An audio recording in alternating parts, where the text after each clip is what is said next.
What's up, friends, foes, subbies, and newbies? So I decided to just drop the first 4 episodes of My Lore, which is Gorgeous Doll's backstory, because there are some people that do not have TikTok, and there are some people that are following the story from this page. You guys can also go to Gorgeous Doll's YouTube page where she has her uploads up there. She's a really great storyteller, and her story is very interesting, like I said.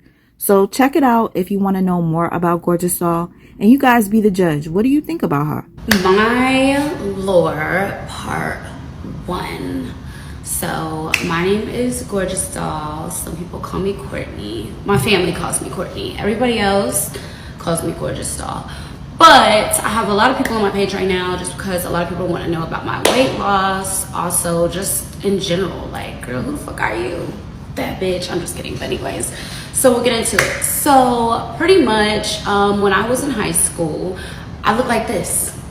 I looked just like this until I got pregnant.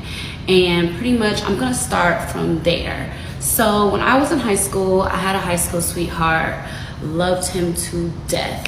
And the way that I met him is me and one of my friends snuck out of the house, and we pulled up on him to match. If you know what matching is, we were gardening, you know? And when I seen him, like, he was like 6'3" and just scrumptious to me. But anyways, I met him on September 28th. By November 11th, we were in a relationship. By Thanksgiving, I had met all of his family. Like, it was a very fast relationship, but like, we were like, listen, I knew I loved him when I met him, you know? But anyway, so his name was Brillin. I met Brillin that way because we were supposed to match when I was sneaking out of the house. Sorry, Mom, if you see this. But yeah, I was definitely sneaking out the house with Taylor. But yeah, stuck out the house with my homegirl, met him, and then we just stayed on the phone every single day, even at school. At school, we would literally having like my one headphone, and he would have one of his at school, and I would be sitting in class, and we would just be staring at each other like the whole time. But anyways, yeah, so that's how I met Brillin, and we just decided we was gonna be together, and it was like it had felt like we knew each other already, you know. But anyways, yeah, so that's how I met Brillin. Brillin is 2 years older than me, so I was in my sophomore year and he was in his senior year. So of course he was a great basketball player, great football player, got a full scholarship for college, and of course when he graduated he left me and went on to college. We were still together, still decided to be together, still decided to make our relationship work. Everything was great until, of course, Brillin being new at college, all the girls, and being an athlete, it was bound to happen. And this girl messaged me on Instagram and was like, yeah, I know Brillin's your boyfriend, but I've been sleeping with him and we're gonna be together. So anyways, yeah, she called me, had told me, oh, Brillin is with me, and da-da-da. Of course, I call him, he don't know who she is. He was like, I don't know what you're talking about, he lying. And you know how these niggas be lying, whatever. So she ended up sending me a bunch of pictures and videos of them together, and I was heartbroken. So from there, I was just like, you got me fucked up. But I wasn't how I am now. How I am now, I would just be like, you know, but back then I was like hurt, I was upset. So I ended up going out with some friends, okay? And this is how I met Prince's dad. I've known Prince's dad since like 6th grade, okay? He was an all-star track runner, football, basketball. He did it all, okay? And I had a crush on him in middle school, but that crush went away because I met Brillin, right? And Prince's dad had always had like a sweetheart, like I'm trying to say. Prince's dad had his own high school sweetheart.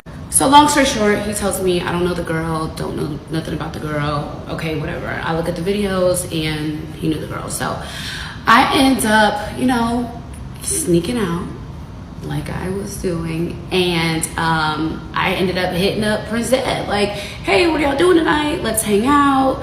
And he was like, yeah, sure, whatever. And I didn't know what he had going on with his situation, but online it looked like they had broke up. So I pretty much was like, what are y'all doing tonight? They're like, yeah, we're having a party. Prince's dad was known for these parties, okay? He was like, party like a rock star, party, okay? Because of course he was like the popular jock kid, like, of course.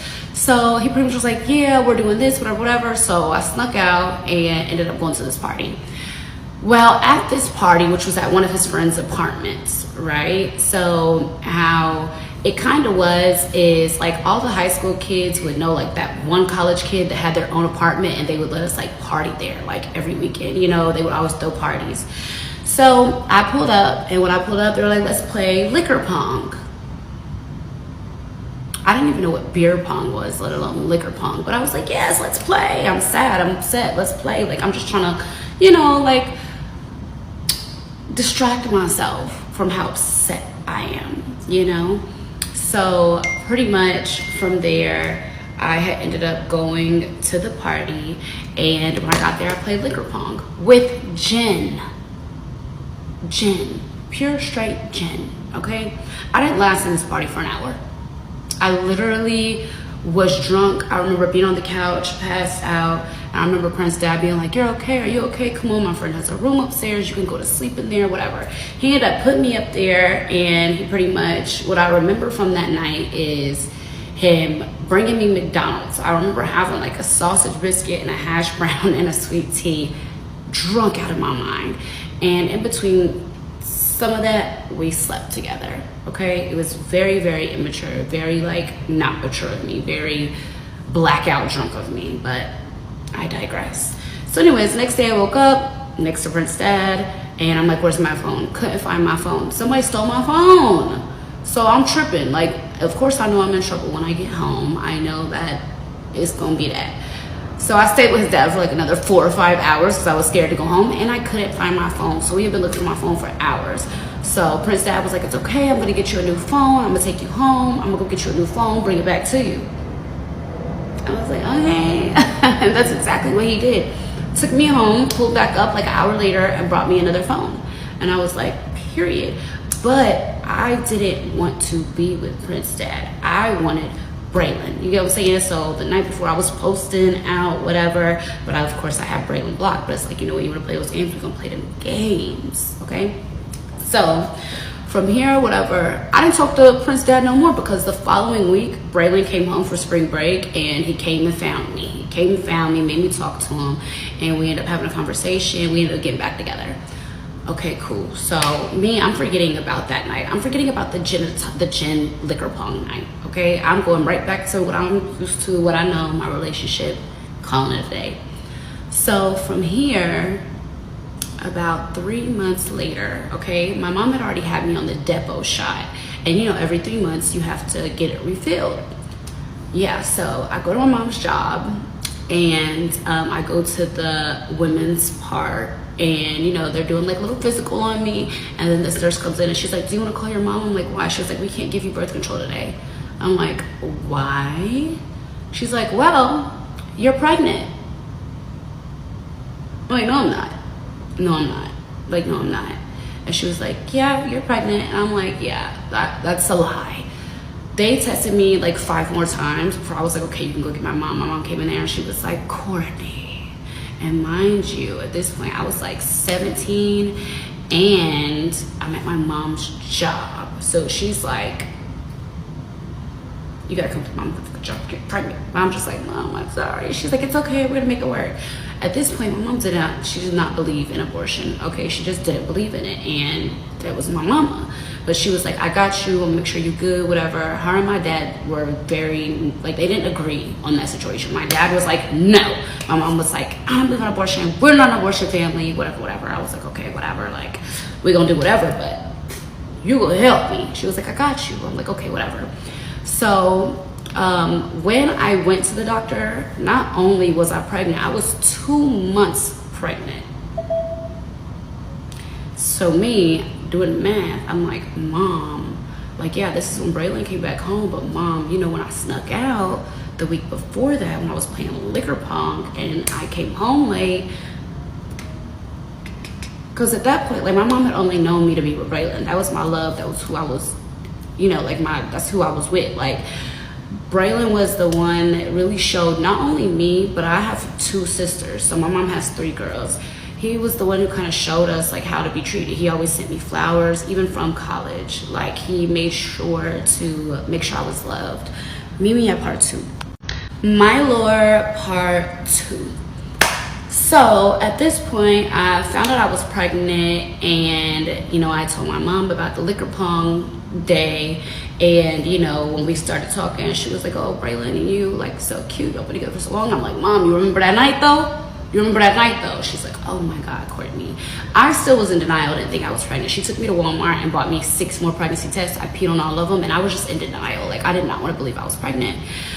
But of course, I called Brillin and I'm like, "I'm pregnant." He is happy. He's through the roof. Because to be honest, we already had a kid. We had this bear, little B-Ray, that was our kid, okay? And its name was Prince Courtland, which is my son's name now. Prince Courtland. Courtney and Brillin. Courtland. And I know my baby daddy might see this video. And at the end of the day, his name is Prince Courtland. I always think that is hilarious because Prince is literally named after my high school sweetheart and me put together.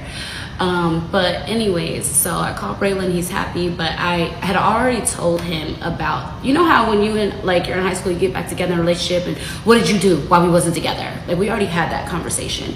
So I had told him like, remember like 2 weeks before you came home when I found out you cheated on me, I was outside and I was so drunk. I can't be honest to tell you how that situation went, you know, because I was drunk as hell. You know, I was being very immature. I was acting as a teenager would, you know, just out here doing shit. He was like, "It don't matter, that's my kid, I love you, I love him. Like, I don't care." And I'm like, "Okay, cool." So all through my pregnancy, Brillin was at school. He even moved to a school closer to me for my pregnancy. And for me, I feel like that was one of the biggest, like, you know, me and Brillin's mom, our relationship was kind of like rocky just because like her son would sneak out. He would do anything for me. Brillin would literally drop everything. And we had this one situation where, this is why she really started to be mad at me and not like me. I broke up with Brillin, and on his senior night, I broke up with him because I found out that he was like cheating on me with this girl at his school. And I pretty much had blocked him on everything. So what did Brillin do? He left school and came to my school and literally like called one of my homegirls, like, "Tell Courtney I'm outside right now." Like, you know? Well, little did I know that that was his senior night. His mom had texted me, was like, "Hey, I have to work later today, whatever, I'm gonna be at work late. If I don't make it, can you walk Brillin for his senior night?" I'm like, "Yeah, I got you, whatever." Well, because he left school before 12 o'clock, which would have been a half day, his coaches told him he couldn't walk on his senior night. When his mama found out that he left school early, and his coaches called his mama and was like, "Yeah," and she ended up doing her investigation and finding out that he left and came to my school to get me to argue with me, oh baby, I was the devil. I was the devil. There was no more liking me. It was over with. So yeah, he didn't get to walk his senior night, and I felt horrible because even him, he was crying, he was upset, and I was just like, you shouldn't have left school. Like, at the end of the day, we had traded phones. Okay, we had traded phones. I found a secret file of Braylen's phone with this other girl named Courtney Dixon. Okay, he introduced this girl to me as if they were friends, just for me to find out that he took her virginity, was her first, and they apparently, that was his first girlfriend. They were both each other's firsts. Who are you playing with? Okay, cool. Blocked him. Mind you, this was before college, but that was why his mom and me had a rocky relationship, because of that situation, right? Okay, cool. So I go through my pregnancy. Brillin had moved to a school closer. I would go every single weekend to see him. My friend Taylor would drive me up there, big belly, going to see him, just being there with him. So Brillin had already knew, like, that he stepped out of our relationship, and I did too. But we didn't know, what was gonna come from that. So anyways, y'all see how the ghost followed me from my house to where I'm at now? Just wanted to tell y'all that. But anyways, so if you don't know this, I have a ghost in my house, and he plays with the lights. We don't bother him, he don't bother us, but he does make his presence known. But anyways, so from here, I go through my pregnancy, and it's time for me to have Prince. And when it's time for me to have Prince, Brillin is there. He cuts the umbilical cord. Prince was in the NICU for a week and a half. Brillin stayed in the NICU with me. And, this was our baby. This was our little Prince Courtland. And everything was, It was going good, but I knew that we had to do that DNA test. So when we finally brought Prince home, Brillin would come over every single day, and my mama didn't like Brillin mama. Brillin mama did not like my mama because of all the drama that had happened between, you know, that situation. And yeah, I'm not gonna get into that too deep. But mama was like, she ain't coming to my house. But my mama ended up letting her in the house. And we went to Walgreens, got the at-home DNA test, did the swabbing, whatever, sent it off. A week later, came back.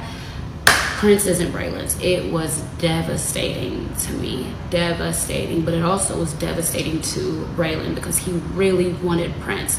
We had been talking about having a kid since we met each other. We knew that Brillin was going to go to the league. I was going to be at home mom with 3 kids in California, okay, because he wanted to play for the Lakers. He loved Kobe. And so pretty much, like, even after Brillin found out that Prince wasn't his, he was like, it's okay, I'm still there for you, I got you, whatever. Well, I believed that, but no. So, of course, I had to tell Marion, like, hey, so, he was like, you have a baby? I'm like, yeah, it's yours, by the way. He's like, yeah, a lot of people called me and told me that you had a baby. He was like, but you had a boyfriend, so I didn't know what was going on. And I was like, yeah, why don't you pull up and do the DNA test? Well, my baby daddy had a high school sweetheart, too, who's now today his wife. So we've known each other forever. And he came over, we did the test, came back, it was his. But Prince's dad was at a point in his life where he was a party like a rock star animal, okay? Party, party, party, party, let's all get wasted, okay? And his girlfriend was the same with them. Like, they just loved to go out, party together. Like, they had a really, like, you know, long but good relationship. So for me, I didn't want to be with my baby daddy. Like, I want Brillin. So Brillin did the most ultimate thing to hurt me. He went and got with one of my ops, this girl that went to my school who literally tried to date everybody after me. Tanisha Crockett, you still a mess, bitch, and I hope you ain't doing good, babes. I hope you're struggling real bad. Because my thing about it is that she had dated the person I lost my virginity to. She had dated my boyfriend that I had dated at my school before I met Brillin, and so now they got together. It was devastating to me. Not only did I just have a kid, but also, like, Brillin had said he would be there for me. He was, but we were not together. And he made that clear. This is who my girlfriend is. I'm there for you and Prince. But at the end of the day, like, this is who I'm gonna try to be with. Okay, cool. So me, I kind of had to accept that, even though the whole reason why I got, you know, with Prince's dad was because Brillin cheated on me in college. He still kind of had made me feel like, oh, like, you're wrong. Like, yeah, I cheated, but you got a baby out the situation. So I had went through a real big depression. I had started eating. I just really went through a big depression. And I had automatically went back to school. So as soon as my, like, 6 weeks were up or whatever, I was working, went back to school. Like, I've always had a hustle in me that was crazy, unmatchable, right? Like, you could not match my hustle to today, okay? So anyways, okay, everything's fine. I'm just moving through life. Right now, I'm the side bitch. But to my own high school sweetheart, it was crazy. And this girl knew what she was doing, but I knew she didn't love Brillin how I loved him. And he would still come around. Even with me gaining on my weight, even me depressed, he would still come around, still help me with Prince, okay, whatever. So one day, Brillin came in town from school. He was on break, and he was at my house chilling with me. And he gets a call at like 3:30 in the morning, 3 o'clock in the morning, and it's his friend. His friend Love had called him and was like, I need you to come get me, bro, whatever. He was like, you know, bro, 4 O's, gotta go get my homeboy. His homeboy D-Love was the type of person that was always in some shit. Loved D-Love to death, but he was always in some shit. He just was, okay? And it's like, Brillin comes from a good family. He comes from a family that owns a couple of restaurants. They're like a wealthy, put together Black family with a good community behind them, as into where, like, D-Love, he comes from a great family as well, but he wanted to be a hood booger so bad, right?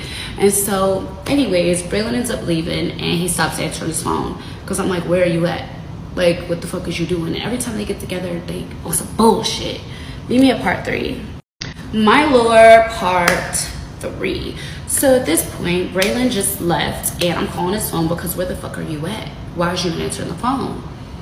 I end up falling asleep. He never comes back. I thought maybe he done went and left me for the girl to use his friend as an excuse. Like, I didn't know. But I did hear his friend call. But they're sneaky. His friend is very sneaky. I've caught them in a lot of shit. So for me, I'm like, oh, he must have went and went with her. Yeah. Woke up the next morning on Twitter. And somebody says, damn, that nigga Brillin killed somebody. I'm like, what? I'm blowing his phone down. I start calling his mama, nobody answering. I wait probably another hour. I go to the inmate, look up, and there he is, first-degree murder.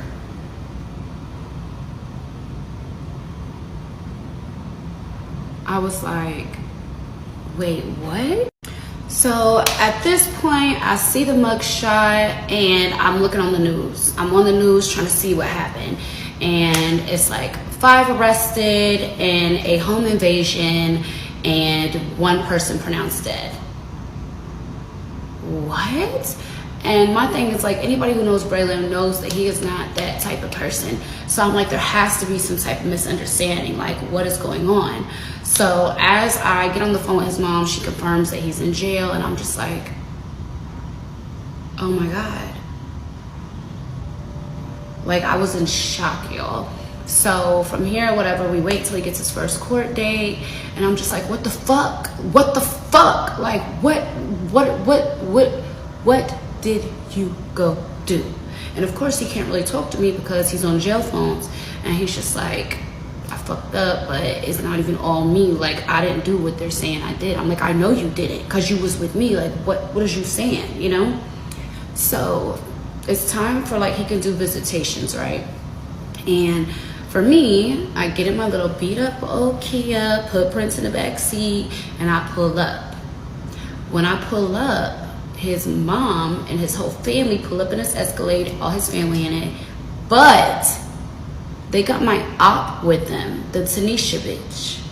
So I'm in a depression, carrying my baby, overweight, and just, you know, like, depressed. Like, what the fuck? But then I pull up, and you got this bitch with you, this bitch that been around for 2 months, and I've been around for years? Like, what? So it's like, his mom didn't even really say much anything to me. Like, she was like, oh, how's the baby? Girl, we good now, we good now. But at that point, I'm looking at her sideways, like, you really brought this bitch that just started dating your son? Oh, you get what I'm saying? The family should have came along. Yeah, well, Tanisha didn't last past motherfucking 2 months, okay? And that was my point. I was like, Brillin, you having this bitch come up here? Is you asking this bitch to come up here? And he's like, well, you know, that's okay, cool. So for me, I kept going until it was too much for me emotionally. And my mom was like, Courtney, stop fucking going up there with them people. Because my mom would see me crying and upset and not understanding, like, his family was isolating me, but letting this new bitch push up with them, like, as if she's a part of the family. You get what I'm saying? So for me, I was just like, my mama saw me crying. She saw me hurt. She said, stop going. And I called Brillin and I said, I'm not coming no more unless she stops coming. And at that point, it was, well, she's coming with my family, and that's, you know, who my mom's bringing. And I'm just like, okay, cool. I stopped going. So at this point, I just stopped showing up to court, like, as a whole. And that reason was because I was tired of pulling up, holding my damn baby in my hand, crying every time that I saw him and his mama with this bitch, okay? So from there, you know, the next time I went to court was when he got sentenced, and I'm yelling at him like, no, don't take no fucking deal. And they're like, shut the fuck up, bitch. And I'm just telling him like, no, please don't. And, you know, one main person out of the 5 of them got life, and the rest of them got 40 years at a certain percentage. To this day, I still talk to Brillin. We talk like every probably week at least, just catching up. I do get sad because it's just like, wow, I know my life would be so much different. I'm supposed to be married with a boyfriend that plays for the Lakers, living in California, being a mom of probably 3. But right now I'm exposed to this ghetto ass shit, which takes me to the next part. So when Brillin ended up going over to jail, whatever, I started gaining weight, eating, focusing on school, and I ran into my ex-fiance. I went to church And this is when I was in hair school. I had a friend in hair school named Danya. Hi, Danya. And she was like, come to church with me. And I was like, okay, cool. Went to church with her, and I ran into this guy, and he had just really liked me. And this is when I was like plus size, and I was like, oh, like, this was the first guy that had, like, you know, given me any type of like real attention since Brillin, where I really like felt like, okay, I can make something with this. Met him at church, went out to eat with him and his whole family, and we were together for probably like a year and a half. And then he was a bigger dude, I was a bigger girl, and we ate together 24/7. All we did was eat, okay? We was two fat people in a relationship, okay? So life started going kind of rough for him, and we were asleep one night. We had just had the best sex ever, like baby oil sex. I know, don't picture that. Don't picture 2 plus size people having baby oil sex, but it was great. It was crazy. Y'all, phone ringing in my ear. Phone keep on ringing in my ear. I'm thinking it's mine, so I'm silent. So I pick up my silence, and who the fuck is Lindsay? It was a bitch that he had dated before, calling him on Facebook Messenger. So I go look at the messages, and I see where she had just left his house the day before me, and they had fucked. Oh baby, I tore that house to pieces. Wake up! Everybody wake up. Start tweaking, okay? I'm throwing shit, I'm tweaking, wake up, I'm crying. You know when you crying, tweaking? Yeah, I was doing that. And I literally called Danya. I was like, Danya, come get me. I was crying so bad, I couldn't even drive myself home. She had to drive me home. So then, you know what? I let a couple months go by. I said, you know what? I want to change my life. So I went and got a job as a bartender at this club called The Alley, okay? They were like, yeah, we can hire you as a waitress, but I was still too big to be a bartender. So I had made friends with this girl. Y'all know her as Emily. I'm not gonna say her name. Me and Emily became friends. We started chilling. Okay, cool. So Emily was like, I want to move to Atlanta. I was like, I want to move to Atlanta too. Little did I know that Emily was really trying to move to Atlanta because her ex was on the run for some other shit or whatever, right? So for me, I was just like, yeah, let's go. Okay, I literally packed my apartment up, put my shit in storage, and we got in the car and drove to Atlanta. When I first got to Atlanta, I got a job at Longhorn, at Longhorn Steakhouse. And I couldn't learn all the motherfucking steaks. I couldn't learn all the steaks. I wasn't making more than $60 a night. And, you know, my roommate, Emily, we had been sharing Airbnb rooms. Not the whole Airbnb, but a room inside of somebody's house we had been sharing. And she had decided to go with her man, leaving me high and dry. So I ended up getting another job at a cigar bar. When I got this job at the cigar bar, the chef who was in there was a female. She found out that I was homeless, and she was like, hey, you can come stay with us. We have an extra room. Pay us $500 a month, and you can stay with us. And I did. I went over there, paid them $500 a month, and she would take me to work every day. I wouldn't have to waste gas and, you know, do all the extra stuff, whatever. And that worked. And then V-Live was hiring for hookah girls. So I said, oh, I'm gonna go. I went to V-Live. Country King hired me as a hookah girl, but I didn't smoke hookah. Okay, how the fuck you can be a hookah girl and don't smoke hookah? I worked there probably like a week or two. And then this customer asked me to pull her hookah, and I was like, oh babe, I don't smoke hookah. This bitch went snitched on me, and they fired me. They was like, can't be a hookah girl and not smoke hookah. So now I'm back at the cigar bar, okay? So this one girl that I knew from Tennessee had moved to Atlanta, and she was a stripper, and she made it look good, okay? Designer, everything, driving in her little car. She had a little 2-door Infiniti. She was zooming through the city like she was that girl, right?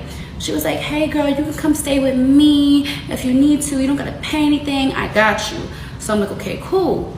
So I go over, I start staying with her, and she has a boyfriend, okay? This boyfriend ended up being her pimp. How did I find out this was her pimp? Because one day she came home, gave me her key, said, gorgeous, go take my car and go drive for a little bit. I'm like, okay. She's calling me with the pimp. He like, bring her motherfucking car back here right now. I know that money in the car. I'm like, what? She's like, gorgeous, don't come back. I'm like, whoa, what the fuck? So me, I stay gone for like another hour. Then I finally come back. I come back, he's gone. She was like, yeah, he be trying to take my money. I'm done with that shit. I'm not his bottom bitch no more. I'm like, wait, what? Bottom bitch? What's going on? Yo, why the nigga came back, came in the house, start arguing with her. Now I'm getting yelled at. I don't even got it. Now that you have the intro to who Gorgeous Doll is, that's when she gets into her story in meeting Future. So if you missed that, go ahead back and look at my first Gorgeous Doll video. Thank you all for watching. I'll catch you guys on the next one.